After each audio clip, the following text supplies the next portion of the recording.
여러분 반갑습니다. 새해가 시작되었습니다. 이 시기가 되어지면 신년 계획을 세워주죠.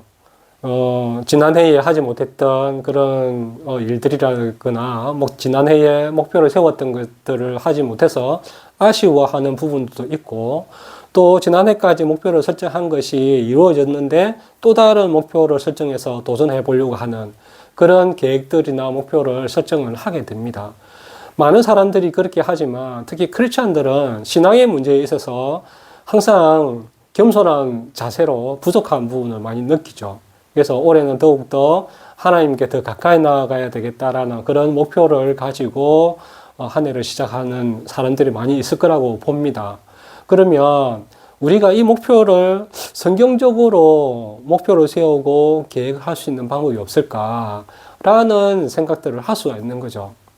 그래서 우리의 삶들을 한번 돌이켜 봤을 때 어떻게 살아갈 것인가 하는 문제, 어떻게 보면 좀 철학적이기도 하지만 예수님의 삶을 닮아가는 삶을 사는 것이 크리스찬의 삶의 목표가 되지 않을까라는 생각을 해봅니다.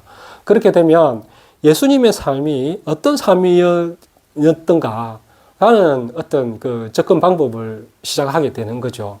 그래서 우리가 예수님의 삶을 알 수 있는 것은 오로지 말씀밖에 없죠.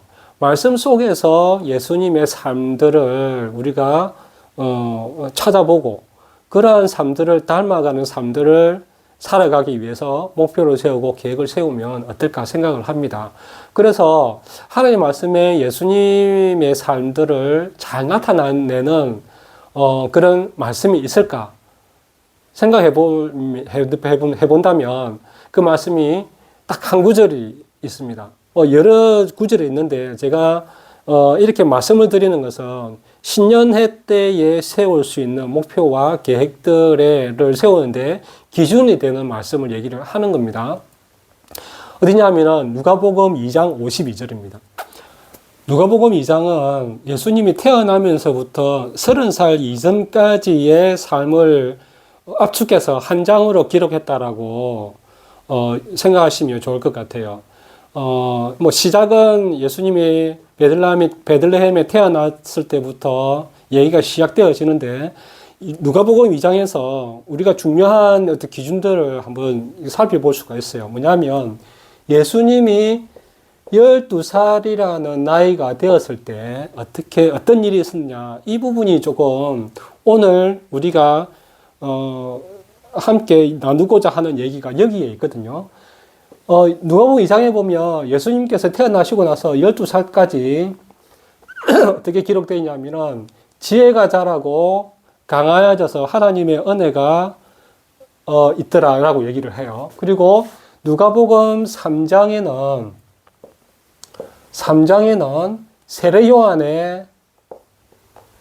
세례 요한에게 세례를 받는 상황이 나옵니다. 공생애가 시작되는 나이가 예수님이 31살이죠.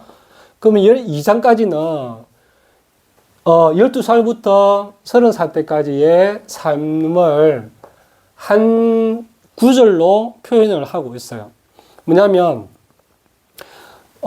누가복음 2장 52절에 보면 2장의 마지막 끝절이거든요. 예수님께서 지혜가 자라고 키가 자라면서 하나님과 사람들로부터 사랑스러워 가시더라고 하는 말씀이 있습니다. 이제 거기서 우리가 한번 찾아볼 건데 12살에 어떤 일이 있었냐면 이제 예수님의 부모님들이 6월절이 되어지면 예루살렘으로 해마다 올라가요. 그 나라의 관례니까 성인이 되면 다 올라가요. 근데 예수님이 12살이 되던 그 해에 예수님을 데려갑니다. 그러니까 그 전에는 안 데려갔다는 것이죠. 그러면 12살이 되었을 때 6월절에 가서 예배를 드리고 그 절기를 지키기 위해서 데려갔다는 얘기는 12살이라는 이 의미가 있겠죠. 그래서 유대인의 전통을 보면 남자 나이, 지금은 남자 나이 13살, 여자 나이 12살인데 과거에는 아마 이 성인이 되는 나이를 12살로 했던 것 같아요. 그래서 6월절에는 성인들이 그렇게 그 절기를 지내잖아요. 그래서 12살이 되었을 때 예수님을 데려간 것 같습니다. 12살이라는 이 성인이라는 나이 있잖아요. 그쵸? 성인이라는 나이는 뭐냐면, 이제 내가 자신의 삶을 주체적으로 살아가는 나이이고, 내가 선택하고 결정해서 뿐만 아니라 부모님을 떠나서 이제는 내가 모든 것을 결정하고 책임질 수 있는 그런 나이를 얘기를 하는 거죠. 사회적으로 그것을 인정해주는 것이 바로 성년식이잖아요. 그전에는 부모의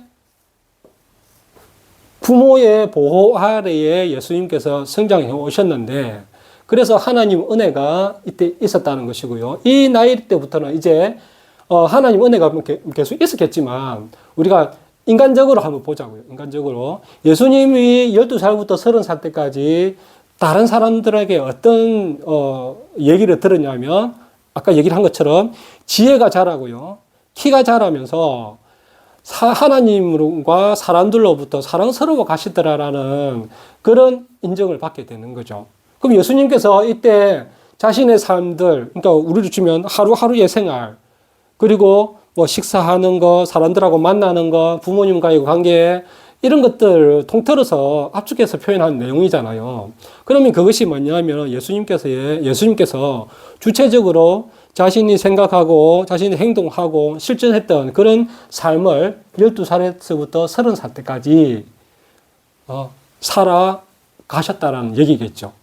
그러면 우리가 지금 이제 성인이 되었 이 상태에서 예수님의 삶을 닮아가고자 하면 이 삶을 우리가 의지를 가지고 살아가고 노력하고 실천하는 삶이 되어지는 예수님의 이 나이대의 삶들을 우리가 닮아가면 어떨까 하는 거예요. 그것이 우리가 목표를 삼고 계획하고 그렇게 했을 때 예수님의 삶을 닮아가는 삶이 아닌가 생각을 해보는 거예요. 그랬을 때 이때 누가복음 2장 52절의 말씀을 주고 우리가 신년의 계획들을 한번 생각을 해보자라는 거예요. 예수님이 살아가셨던 예수님의 삶들을 보면 사람들로부터 누가가 기록하는 그런 내용을 보면 지혜가 자라간 거예요. 그렇죠? 키가 자라간 거예요. 그리고 하나님으로부터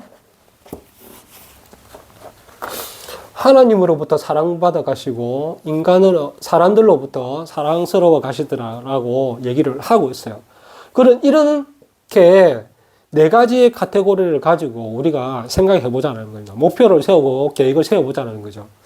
이 지혜가 자라간다는 것은 무엇일까? 오늘날에 어떻게 우리가 의미를 부여하면 좋을까요? 지혜라는 것은 어떻게 보면 통찰력이라는 것이죠. 우리가 많은 것을 알고 있는 그 지식을 통합해서 가장 좋은 것을 생각해내는 그런 것들을 우리가 지혜라고 하고, 또 다른 말로 하면 통찰력이라고 생각을 할 수 있는 거죠. 이런 것을 갖추기 위해서는 우리가 지성이라고 합니다. 그렇죠? 그리고 키가 자란다는 것은 우리가 건강의 문제. 예수님께서도 키가 자라가면서 몸이 신체적으로 성장했다는 것이겠죠. 잘 가꾸었다는 것이겠죠. 건강하게. 그리고 하나님으로부터 사랑스러워 가시더라는 얘기는 신앙의 문제이고요. 그래서 사람들로부터 사랑스러워 가시더라는 것은 누구와도 화목한 관계들을 만들어냈다라고 하는 이 관계의 의미로 부여할 수가 있을 겁니다. 예수님께서 이렇게 네 가지 카테고리로 이렇게 살아오셨는데, 오늘날에는 보면 우리가 살아갈 것은 이렇게 목표를 세울 수도 있다라는 것이죠. 인간지어서. 그러면 예수님께서도 이러한 삶을 살아가셨기에 이러한 것으로 우리가 카테고리를 삼았는데, 조금 더 목표를 설정하면 어떨까? 우리의 지성이 올해 한 해에 성장할 수 있도록 하려고 하는 우리의 노력이 어떤 것이 되어야 되느냐, 그리고 목표가 무엇이 되어야 되느냐, 이것이죠. 우리가 지성을 우리가 대부분 생각할 때 가장 쉽게 떠올릴 수 있는 것이 우리가 독서입니다. 독서. 그렇죠?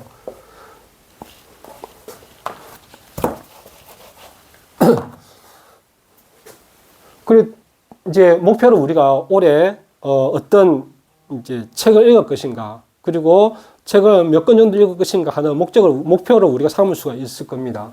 그리고 또 키가 자란다는 것은 건강한 거죠. 건강을 유지하고 더욱더 건강할 수 있도록 노력한다는 얘기겠죠. 그러면 우리가 어떻게 하면 운동을 하겠다. 어떤 운동을 하겠다. 아침에 조깅을 하겠다라고 하거나, 헬스장에 하루에 몇 시간씩 운동을 하겠다라고 하거나, 이런 것도 우리가 목표가 될 수가 있겠죠. 그 다음에 신앙의 문제. 신앙의 문제는 우리가, 하나님과의 친밀감을, 형성하기 위해서 하나님 말씀을 내가 하루에 한 장씩 묵상하겠다. 그러면 성경 일독을 하겠다. 기도하는 시간을 정해서 기도하겠다. 라는 어떤 신앙의 문제들을 우리가 생각해 볼 수가 있을 겁니다. 관계는 다른 사람들에게서 사랑스러워 가는 것이 우리가 목적이죠. 예수님께서 그렇게 살으셨으니까. 그러면 우리가 다른 사람과의 관계에서 더욱더 화목한 관계를 만들어내기 위해서 우리가 어떤 노력을 할 것인가라는 것입니다. 그러면 교회에서 새로운 가족들을 한 달에 한 가정이나 한 사람과 식사하는 교제를 하면서 우리가 신앙생활을 나누는 그런 생활을 하겠다라는 어떤 관계를 맺을 수가 있겠죠. 이것은 교제가 되어질 겁니다. 신앙적인 교제를 한 달에 한 번 정도는 하겠다라는 이런 이제 목표가 세울 수가 있겠죠. 그래서 여기에 따라서 우리는 구체적인 목표들을, 이제 구체적인 계획들이 나올 수가 있을 겁니다. 분명한 것은 여기서 예수님께서 이러한 네 가지 카테고리를 가지고 계속 성장해 가셨다는 것이고, 하나님과 사람들로부터 사랑스러운 사람으로 그렇게 성장해 가셨다는 것이거든요. 그럼 우리도 마찬가지겠죠. 우리도 이러한 목표를 실천해 나가는 과정에서 사람들로부터, 하나님으로부터 사랑스러운 사람으로 성장해 나갈 수 있는 그런 계획들이 되어야 되겠죠. 네. 그런 계획들을 세우는 것이 우리가 예수님의 삶을 닮아가는 삶이라는 것으로 의미를 부여해서 올해 한 해의 신년 계획들을 세워 나갔으면 좋겠습니다. 이 개개인이 이렇게 하셔도 되고요. 가족들이 모여서 이렇게 하셔도 되고, 그리고 이제 교회의 학생들을 대상으로 했을 때 어떤 이러한 것을 이제 교회의 신년 계획 프로그램으로 만들으셔도 좋습니다.